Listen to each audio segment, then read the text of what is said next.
Right now, in Manhattan, you can buy an apartment at the top of a tower for more than $100 million. And nobody raises an eyebrow, because of course, that's how it works. Top floor, premium price, the view, the quiet, the prestige. It feels like common sense. It feels almost like gravity, like something that was always true and will always be true. Except it wasn't. For most of recorded human history, the top floor of any building was the cheapest, most miserable address in the city. Not slightly cheaper, dramatically cheaper. The kind of place a landlord offered when there was nothing else left. The kind of place you moved into not because you wanted to, but because the street was your only alternative. And the people who could actually afford to choose, the merchants, the aristocrats, the people with options, chose to live as close to the ground as possible.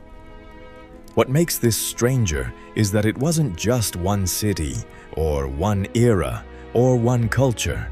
This pattern repeated itself independently in ancient Rome, medieval Florence, early modern Paris, Georgian London. For roughly 2,000 years, across entirely different civilizations, the logic was identical. The higher you lived, the worse off you were. And then, within the span of a single human lifetime, the whole thing flipped. This is the story of how that happened. And the answer involves one invention that most people never think twice about. Start in Rome.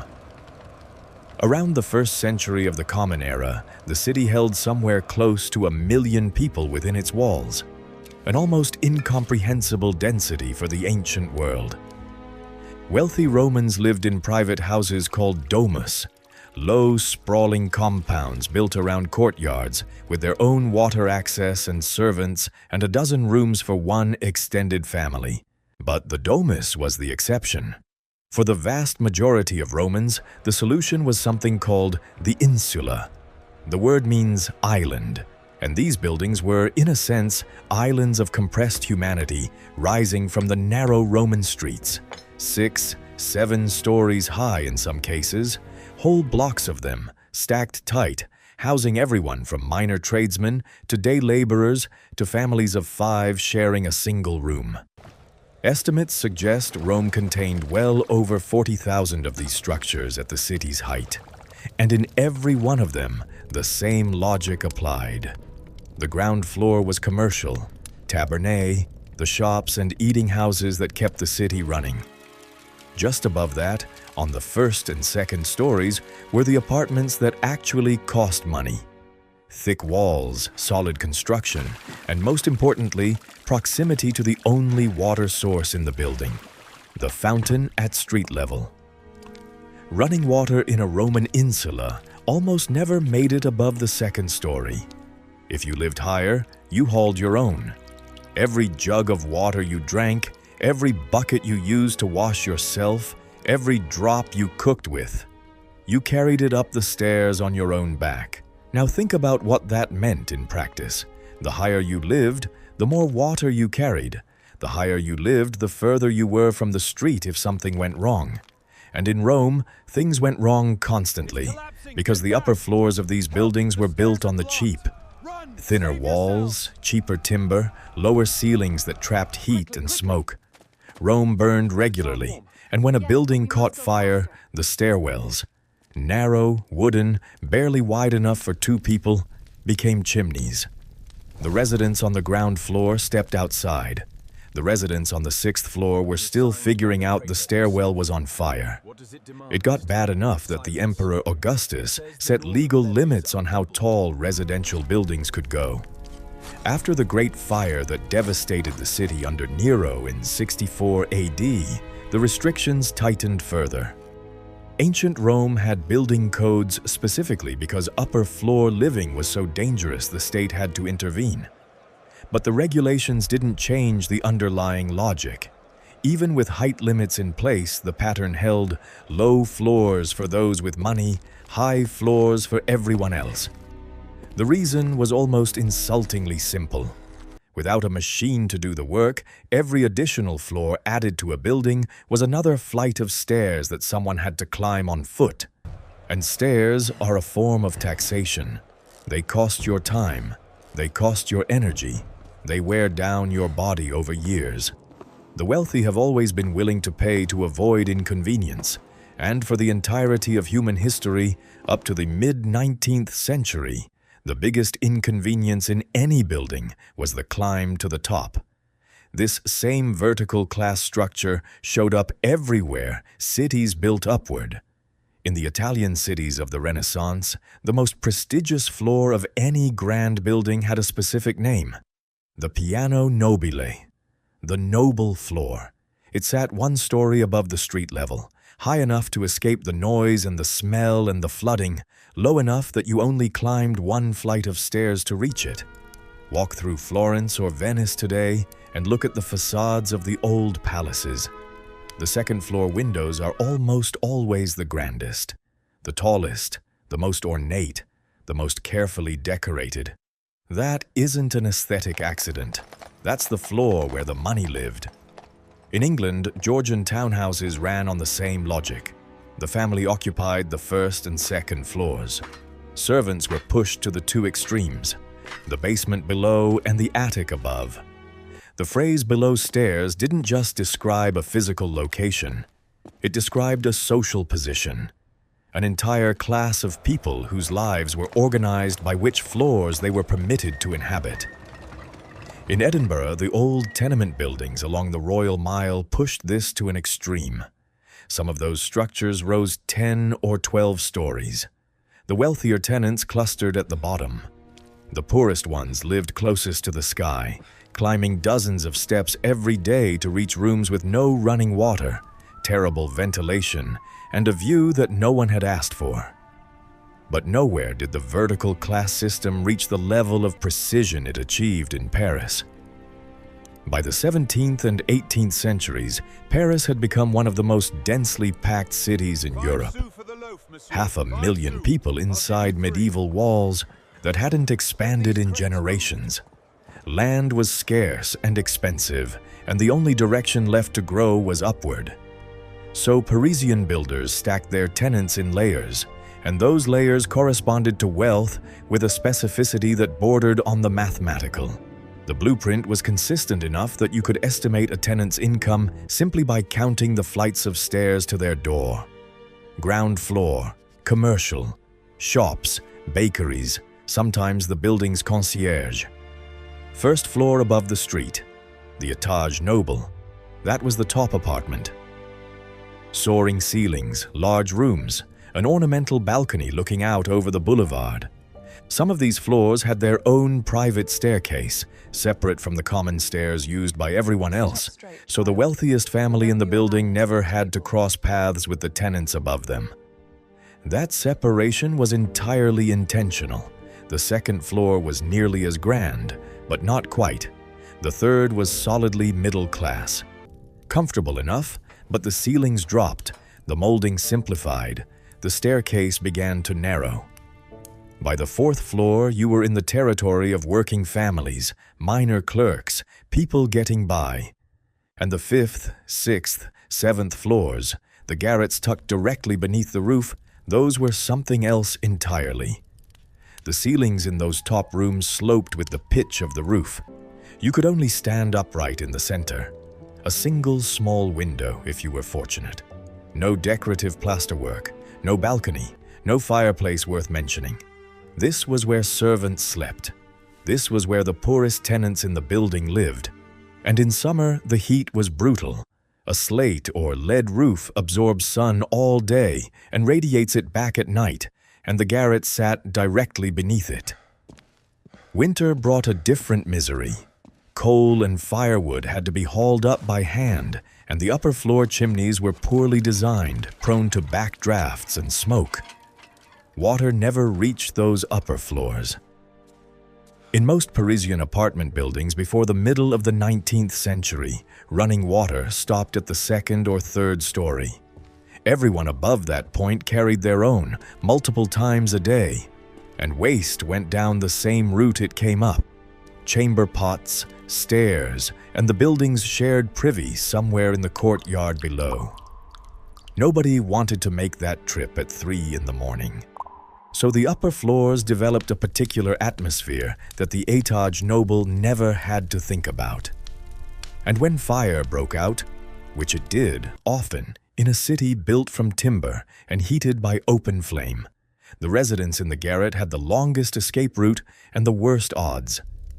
The common staircase was narrow, unlit after dark, and made of wood. In a fire, it burned fast and choked with smoke.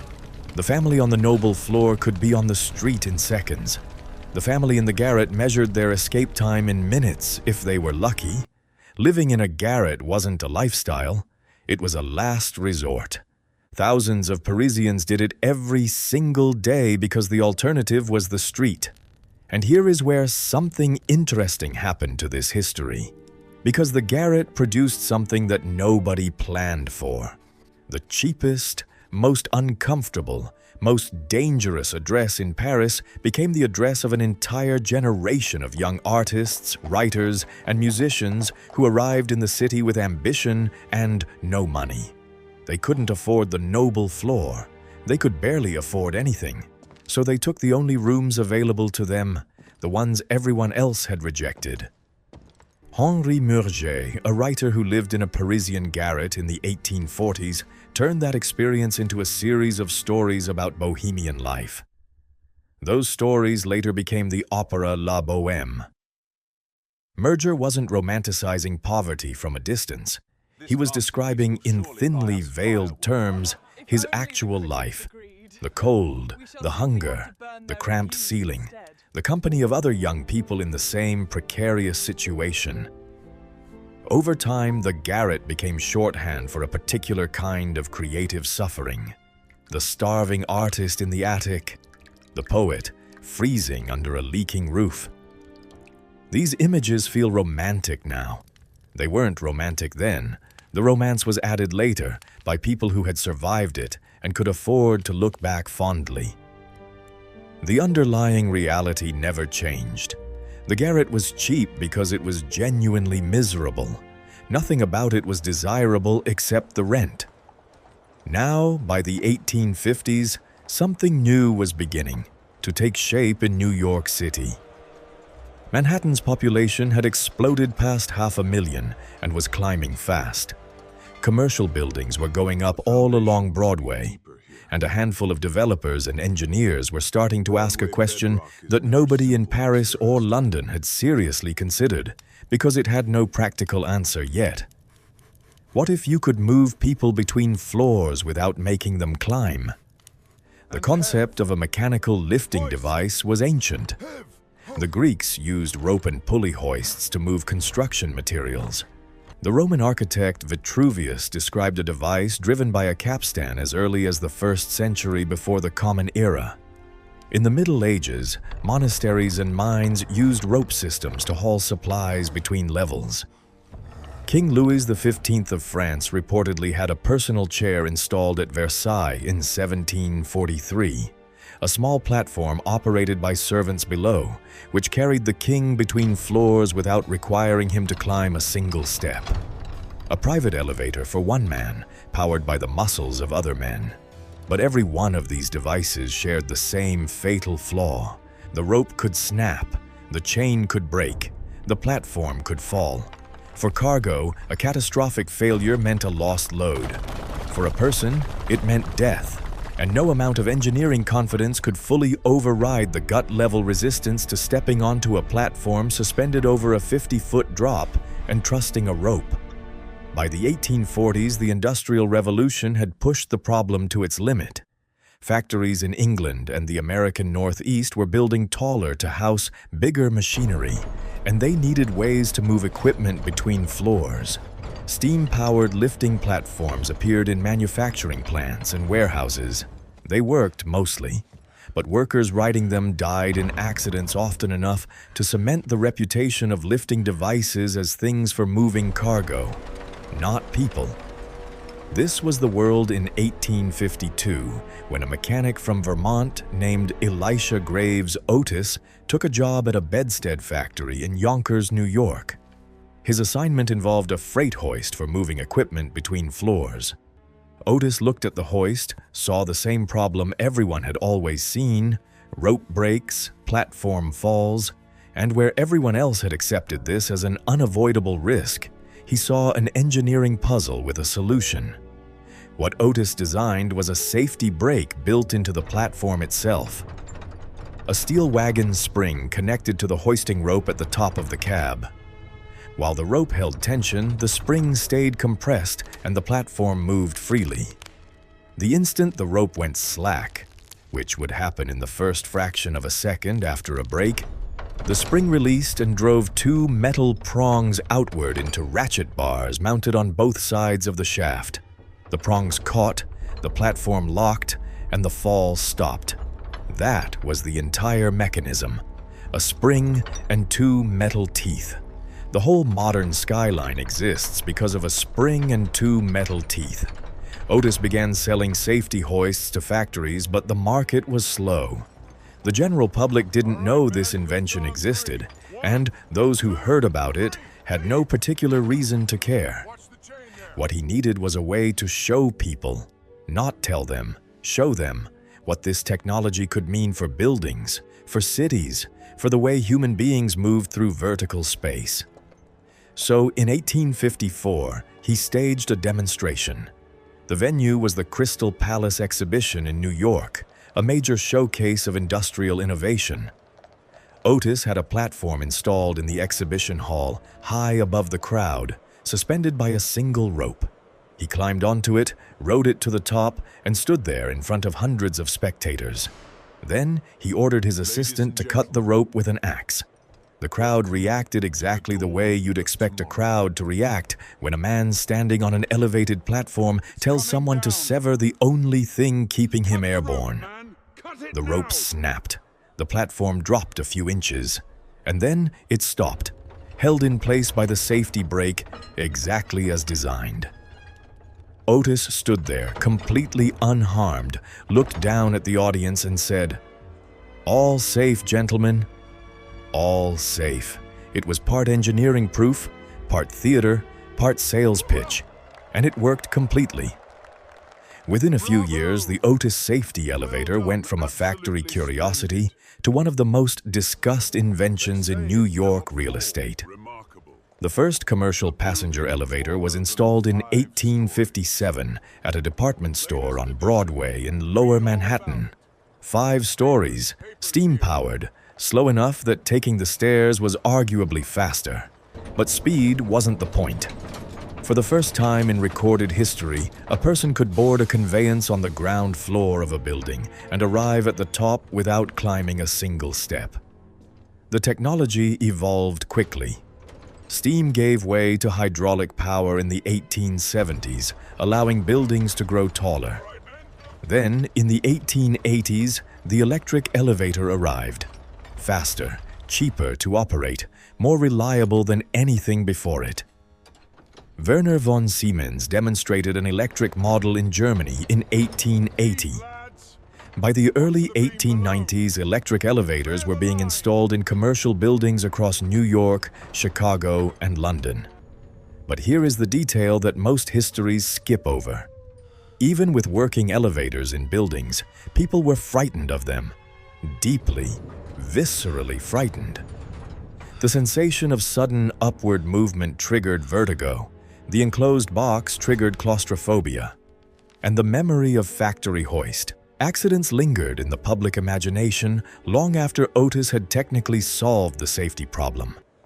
Hotels that installed elevators in the 1860s and 70s actually had to offer discounted rates on upper floors because guests refused to use the machines and insisted on climbing the stairs.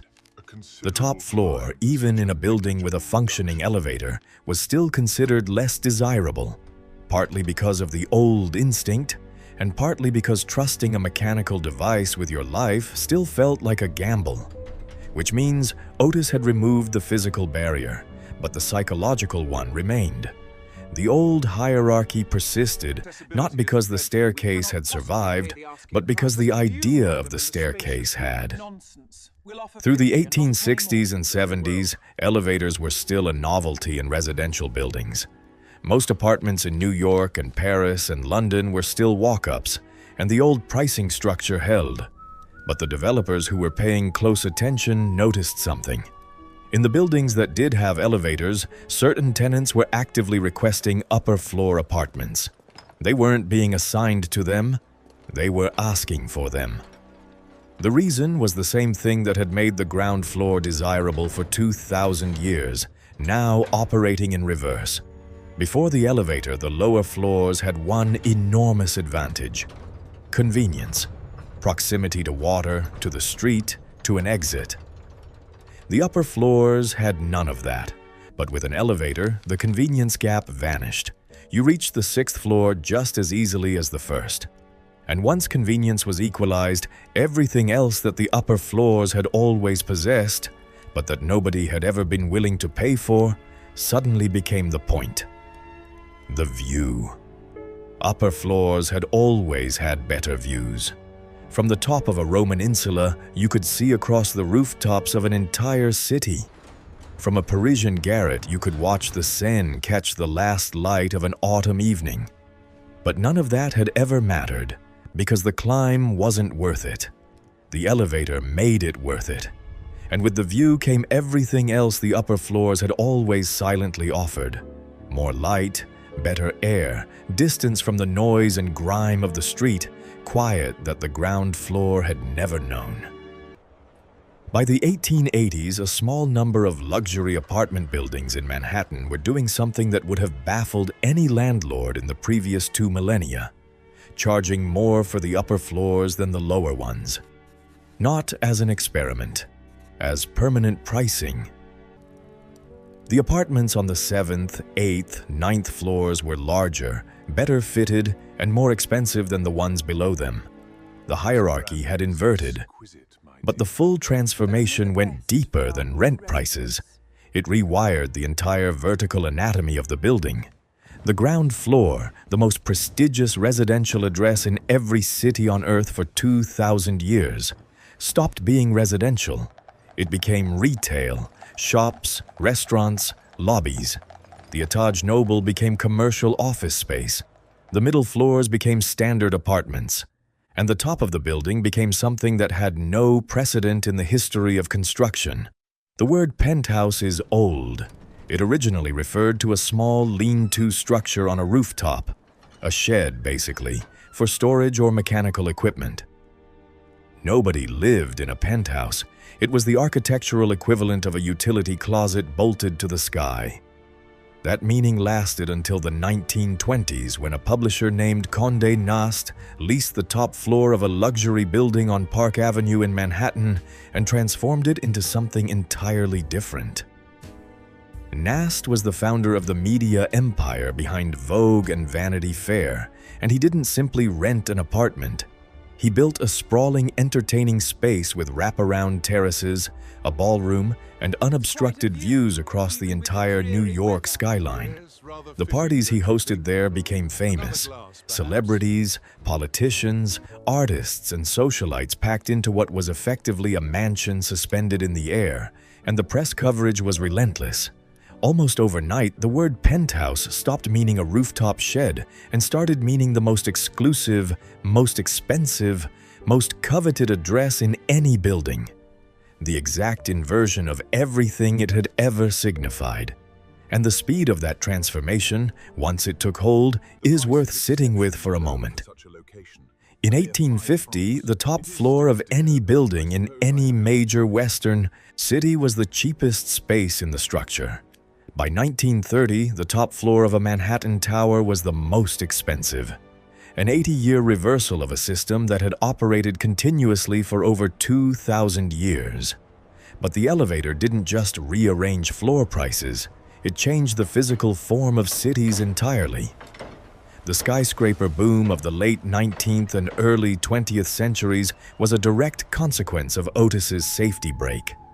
Without it, there is no Woolworth building, no Chrysler building, no Empire State Building. No skyline at all, really. Just low, broad cities spreading outward instead of upward. The entire concept of a skyline, that jagged silhouette of towers that now defines every major city on Earth, exists because one mechanic from Vermont solved the problem of what happens when a rope breaks. Before the elevator, there was no economic logic to building above 6 or 7 stories. The upper floors simply weren't valuable enough to justify the construction cost. After the elevator, the upper floors were the most valuable real estate in the structure, and that changed the entire calculus. Taller meant more profitable.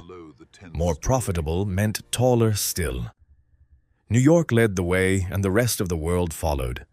Chicago, London, Shanghai, Dubai, Hong Kong, Singapore. Every city that embraced the tower embraced the inverted hierarchy. Up became luxury. Up became prestige. Up became wealth, though not everywhere at the same pace. Paris resisted for decades. The Haussmann-era apartment buildings that defined the city's skyline since the 1850s didn't retrofit easily, and many of them didn't get elevators until well into the 20th century. In some of those buildings, the old class markers lingered well past the point when they made any economic sense. The Etage Noble remained the most expensive floor. The garret rooms at the top remained the cheapest. If you walk through certain arrondissements in Paris today, you can still read the old hierarchy in the facades.